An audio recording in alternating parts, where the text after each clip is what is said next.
उस दिन लालू यादव जब ज़ईफ़ी में आ चुके हैं, उन्होंने एक वीडियो बनाकर कहा कि अख्तर ईमान को वोट मत दो, कांग्रेस का साथ दे दो, तुम्हारे वोट काटने के लिए ओवैसी आया है।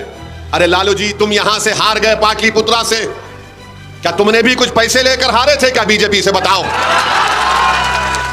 बताओ। तेजस्वी, तुम्हारी बहन 2-2 मरतबा हार गई, कितने की डील तुम्हारी हुई थी बीजेपी से? बताओ हमको। सबसे ज्यादा नुकसान अगर बीजेपी के 10 साल में किसी को हुआ, क्या लालू जी और तेजस्वी का घर तोड़ा गया बुलडोजर से? बोलो आप। बुलडोजर तो मेरे घर पर चला। अतीक को गोलियां मारी गई, क्या तुम्हारी औलाद पर गोलियां किसी ने चलाई?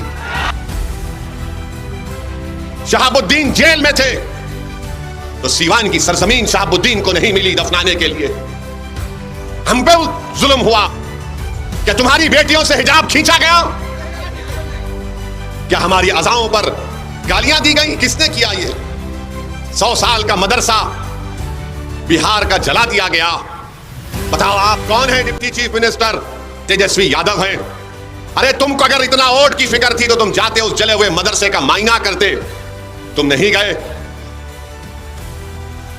सीवान का एक 7 साल का बच्चा, उसकी मां पुकारते रही कि मेरा बेटा 7 साल का है।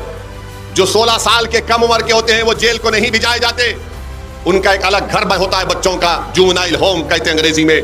वो मां पुकारती रही, वो मां कहते रही तेजस्वी से कि तेजस्वी मेरा बेटा 7 साल का है, जेल मत भिजाओ। 7 दिन वो मां सीवान की जेल के सामने बैठी रही। आज तुम ओवैसी को गाली देते हो जालिमों। अगर तुम्हारी औलाद पर कुछ हो जाएगा तो तुम सारा बिहार आसमान पर उठा लेते हो कि हमको जेल में डाल रहे हैं। तेजस्वी कहते हैं, लालू कहते हैं मेरे परिवार को जेल में डालेंगे। तुम्हारा परिवार को जेल में डालने की बात तो जेल होगी, और मेरा बेटा जो 7 साल का 7 दिन जेल में था, उसकी तकलीफ नहीं होगी? तेजस्वी बोलो, तुम डिप्टी चीफ मिनिस्टर थे। बल्कि सुनो राजद और कांग्रेस के लोगों, तुम्हारी झूठ को मैं अपनी जूती पर भी नहीं रखता हूं। ये पार्लियामेंट का चुनाव लड़के चले जाएंगे, पाटलिपुत्रा से नहीं जाएंगे। लिख के रख लो तेजस्वी और तुम्हारा परिवार, जब विधानसभा का चुनाव आएगा तो यहां पर जितने विधानसभा हैं वहां से मजलिस अपना प्रत्याशी उम्मीदवार को खड़ा करेगी, और ओवैसी खुद आएगा प्रचार करने के लिए, जैसा आज मैं आया हूं। 2015 में क्या क्या कसमें खाई थी ये राम और श्याम की जोड़ी, जो लालू और नीतीश कुमार है, और कहा था कि हम कभी बीजेपी को बिहार में आने नहीं देंगे।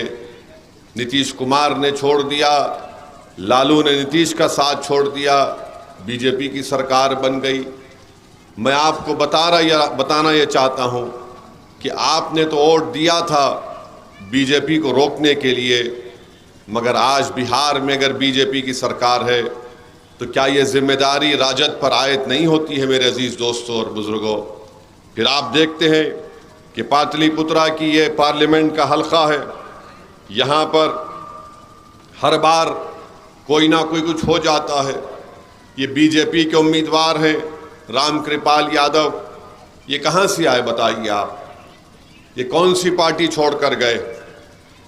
अगर हमारी पार्टी से कोई छोड़कर चला जाता तो हम पर उंगलियां उठाई जाती हैं। मैंने देखा रामकृपाल यादव को 2004 में जब पहली मर्तबा हम हैदराबाद की आवाम ने अल्लाह के फजल व करम से हमको कामयाब करके पार्लियामेंट को भेजा, तो रामकृपाल यादव लालू के साये का काम करते थे, उनके पीछे रहते थे, और आज वो भाजपा में चले गए। मगर हम चुनाव लड़ रहे हैं बिहार में तो राजद के पेट में दर्द शुरू हो जाता है कि ओवैसी यहाँ पर क्यों आए हैं? वोट काटने के लिए आए हैं। यकीनन रामकृपाल यादव बहैसियत एक MP के, उन्होंने क्या आदर्श ग्राम योजना में कोई काम करवाया? रामकृपाल यादव ने पाटलिपुत्रा के इस पार्लियामेंट के हलके में उन्होंने एक गांव को अपनाया था। 10 साल में अब तक रामकृपाल यादव ने वो उस गांव को नहीं जा सके। हम आपसे कह रहे हैं कि हमने एक बेहतरीन उम्मीदवार फारूक रज़ा साहब को दिया है। अगर यहाँ की जनता उनको अपना नया सांसद बनाएगी तो ये एक तारीख़ी मुकाम है।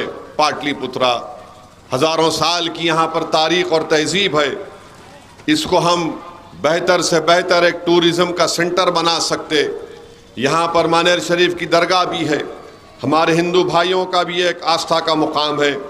तो मैं आपको ये बताना चाह रहा हूँ कि यहाँ के नौजवान दिल्ली को जाते हैं रोज़गार की तलाश में, मुंबई को जाते हैं, कभी हैदराबाद को आते हैं। यहाँ पर इस पार्लियामेंट के क्षेत्र में मसौरी रेलवे क्रॉसिंग के ऊपर ब्रिज अब तक नहीं बना। नीतीश कुमार और तेजस्वी डिप्टी चीफ मिनिस्टर रहे और ब्रिज नहीं बनता। नीतीश और लालू यादव भी दोनों के पास रेलवे मंत्री थे मगर नहीं करवा पाए। अभी हम देखते हैं कि मैं खुद कल से देख रहा हूँ पटना में एम्स का दवाखाना है, अरे अस्पताल के गेट के सामने गंदा पानी ठहरा हुआ। ये काम भी आप नहीं करवा सकते।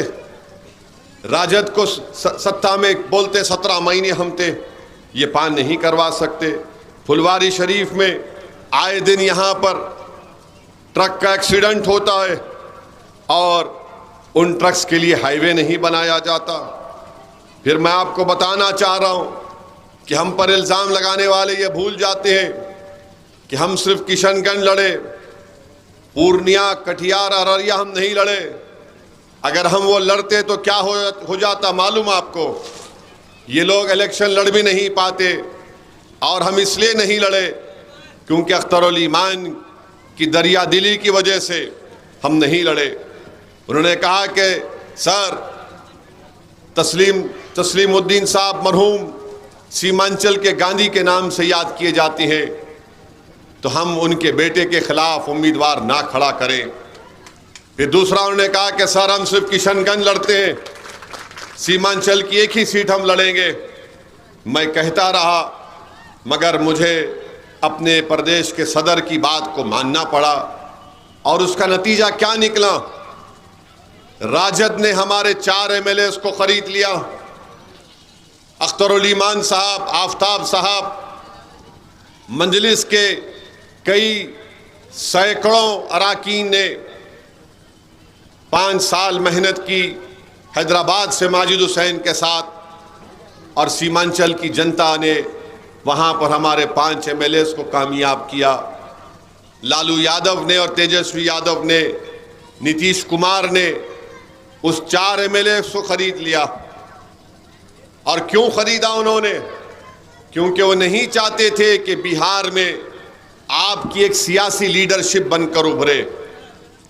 लालू को तकलीफ हो गई, तेजस्वी परेशान हो गए। ये कौन लोग हैं जो हैदराबाद से आकर बिहार में एक मुसलमानों की अल्पसंख्यक समाज की सियासी लीडरशिप को पैदा कर रहे हैं? इनको तकलीफ इस बात की हो गई कि वो समाज के लोग हैं जो हमारी सामने नज़र मिलाकर नहीं बात करते, जो उनको कहते हैं वो उसका हुक्म मानकर तामील करते हैं। ये कौन है जिन्होंने आज हमारे सामने इनको लाकर खड़ा कर दिया? तकलीफ तेजस्वी को क्यों हुई, नीतीश को क्यों हुई? क्योंकि ये समझते हैं कि मुसलमान इनका बंदी है, मुसलमान इनका यरगमाल बना कर रखेंगे, मुसलमानों को गुलाम बना कर रखेंगे और जैसे चाहे उनको इस्तेमाल करेंगे, इनका इस्तेसाल करेंगे, इनको धोखा देकर वोट लेंगे। मगर मजलिस जब बिहार में आई तो हमने इन तमाम से कहा कि अब हम तुम्हारे मोहताज नहीं रहेंगे, अब हम तुम्हारी गुलामी नहीं करेंगे, बल्कि हम अपने वोटों से अपनी पार्टी के उम्मीदवारों को कामयाब करके हम अपने मुस्तकबिल के फैसले हम खुद करेंगे। तो ये बात किसी को पसंद नहीं आई। बीजेपी परेशान हो गई कि आखिर कौन लोग हैं ये जिसका हम डर दिखाते थे, आज वो जमहूरियत को मजबूत कर रहे हैं।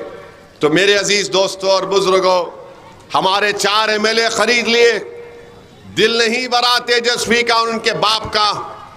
तो जिस दिन मतदान था किशनगंज का, उस दिन लालू यादव जब ज़ईफ़ी में आ चुके हैं, उन्होंने एक वीडियो बनाकर कहा कि अख्तरुल ईमान को वोट मत दो, कांग्रेस का साथ दे दो, तुम्हारे वोट काटने के लिए ओवैसी आया है।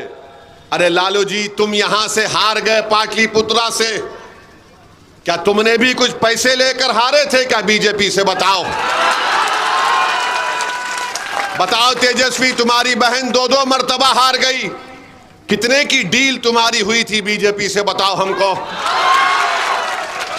2019 में एक सीट पर मंजलिस लड़ी किशनगंज से, अख्तर भाई को 3 लाख वोट, करीब 3 लाख वोट मिले। 40 में से एक ही सीट जीतती है गठबंधन, वो किशनगंज से। बताओ तुमने कितने पैसे लेकर मोदी से सीट हार गए अपनी तुम?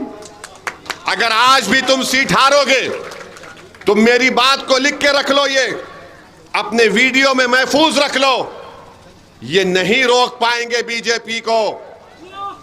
आप मेरी बात को लिख के रख लो, ये नहीं रोक पाएंगे। अब मैं जब ये बात कहूंगा तो कल से ये राजद के चमचे, ये दम छल्ले पुकार पुकार कर कहेंगे, देखो ओवैसी ने ये कह दिया। मैं सच्चाई को बयान कर रहा हूं। जब 4 तारीख को नतीजा आएगा तो आप बोलेंगे कि हाँ, एक दीवाना आकर ये बात हमसे करके गया था। मगर देर मत करो, ये नहीं रोक पाएंगे मेरे भाई। इनके पास दमखम नहीं है, इनके पास मर मिटने का जज्बा नहीं है। ये सिर्फ चुनाव क्यों लड़ रहे हैं बता रहा हूं। राजद चुनाव लड़ रही है अपने परिवार को बचाने के लिए। राजद चुनाव लड़ रही है कि परिवार बच जाएगा तो 25 के विधानसभा में हम कुछ सीटें हासिल कर लेंगे। आप बताइए, एक एक आपने कितने बरस लालू प्रसाद यादव को और मोहतरमा राबड़ी देवी साहिबा को मुख्यमंत्री का मौका दिया। उनके 2-2 बेटों को आपने विधायक बनाया, मंत्री बनाया, डिप्टी चीफ मिनिस्टर बनाया। अब लालू जी का दिल नहीं भरता है तो कह दिए कि अब मेरी 2-2 बेटियों को भी मैं सांसद बनाऊंगा। क्या यहां से आपके दरमियान में कोई पाटलिपुत्रा का एमपी नहीं बन सकता था? क्या आप में काबिलियत नहीं है? मगर नहीं, वो सिर्फ यही चाहते हैं कि परिवार को बचाया जाए। और फिर इसीलिए अपनी दोनों बेटियों को उन्होंने उम्मीदवार बना दिया। 22 उनके उम्मीदवार राजद ने दिए। अगर आप माले को मिला लेंगे और फिर आप सीपीआई को मिला लेंगे, मल्ला की वीआईपी पार्टी को मिला लेंगे तो 32 उम्मीदवार में सिर्फ 2 मुसलमान हैं और 17% आबादी मुसलमानों की बिहार में है। और लालू जी और तेजस्वी हम पर इल्जाम लगाते हैं कि ओवैसी वोट काटने को आया है। अरे तुम्हारे परिवार से 2 और 22 में हमारे 2। बताओ ये कौन सा इंसाफ है मेरे अजीज दोस्तों और बुजुर्गों? ये आपको सोचना है। मैं आपसे कह रहा हूं, ये सिर्फ आपका वोट हासिल करना चाहते हैं। ये आपको सम्मान नहीं देंगे, ये आपको आपका जायज मुकाम नहीं देंगे। ये सिर्फ वोट हासिल करते जाएंगे, बीजेपी का डर दिखाएंगे, मोदी की बात करेंगे। अरे सबसे ज्यादा नुकसान अगर बीजेपी के 10 साल में किसी को हुआ, क्या लालू जी और तेजस्वी का घर तोड़ा गया बुलडोजर से? बोलो आप। बुलडोजर तो मेरे घर पर चला। अतीक को गोलियां मारी गई, क्या तुम्हारी औलाद पर गोलियां किसी ने चलाई? शहाबुद्दीन जेल में थे तो सीवान की सरजमीन शहाबुद्दीन को नहीं मिली दफनाने के लिए। हम पे जुल्म हुआ। क्या तुम्हारी बेटियों से हिजाब खींचा गया? क्या हमारी अज़ाओं पर गालियां दी गई? किसने किया ये? 100 साल का मदरसा बिहार का जला दिया गया। बताओ आप कौन है deputy chief minister? Tejashwi Yadav हैं। अरे तुमको अगर इतना वोट की फिक्र थी तो तुम जाते उस जले हुए मदरसे का मायना करते। तुम नहीं गए। सीवान का एक 7 साल का बच्चा, उसकी मां पुकारते रही कि मेरा बेटा 7 साल का है। जो 16 साल के कम उम्र के होते हैं वो जेल को नहीं भिजाए जाते। उनका एक अलग घर होता है बच्चों का, जुवेनाइल होम कहते हैं अंग्रेजी में। वो माँ पुकारते रही, वो माँ कहते रही तेजस्वी से कि तेजस्वी मेरा बेटा 7 साल का है, जेल मत भिजाओ। 7 दिन वो माँ सीवान की जेल के सामने बैठी रही। आज तुम ओवैसी को गाली देते हो जालिमों, अगर तुम्हारी औलाद पर कुछ हो जाएगा तो तुम सारा बिहार आसमान पर उठा लेते हो कि हमको जेल में डाल रहे हैं। तेजस्वी कहते हैं, लालू कहते हैं मेरे परिवार को जेल में डालेंगे। तुम्हारा परिवार को जेल में डालने की बात तो जेल होगी, और मेरा बेटा जो 7 साल का 7 दिन जेल में था उसकी तकलीफ नहीं होगी। तेजस्वी बोलो, तुम डिप्टी चीफ मिनिस्टर थे, तुमने क्या किया? तुमने हमारे 4 जर खरीद गुलामों को तुमने खरीद लिया, जमीर फरोशों को। उन्होंने जमीर बेचा और तुमने उनको खरीद लिया। और एक ऐसा एमएलए है हमारा जिसको इन्होंने खरीदा, कितने में उसको मालूम हुआ कि उसको 70 लाख या 1 करोड़ रुपया दिया गया। वो जाकर अपना ईमान बेच दिए और दुबई में होटल खोलते हैं। वो दुबई में होटल खोला, होटल का इनॉग्रेशन करवाया क्रिकेटर अजहरुद्दीन से। और आपको मालूम होटल का नाम क्या रखा उसने? हैदराबाद बिरयानी हाउस। यानी हम सब 5 साल तूफान आया, सैलाब आया, जमीन कट रही है, हम दौड़ रहे हैं। सीमांचल की जनता ने उनको कामयाब किया तो उन्होंने हमारी पार्टी को धोखा दिया। तो ये सिर्फ खरीदना जानते हैं, जो बिकता है उसको खरीदते हैं, जो नहीं बिकता उस पर इल्जाम लगा देते कि ये मिला हुआ है, बी टीम है, वोट काटने वाला। तुम जितने इल्जाम लगाते लगा लो, मुझे उसकी फिक्र नहीं है, क्योंकि जब हम सब दोबारा जिंदा किए जाएंगे उस वक्त ये जो इल्जाम लगाने वाले हैं, तुम तैयार रहना, अल्लाह के दरबार में तुमको जवाब देना पड़ेगा। जब मुझे कोई फिक्र नहीं है, अल्हम्दुलिल्लाह मुझे कोई फिक्र थी ना रहेगी। तुम्हारे इन झूठे इल्जामात की मैं परवाह भी नहीं करता। बल्कि सुनो राजद और कांग्रेस के लोगों, तुम्हारी झूठ को मैं अपनी जूती पर भी नहीं रखता हूं।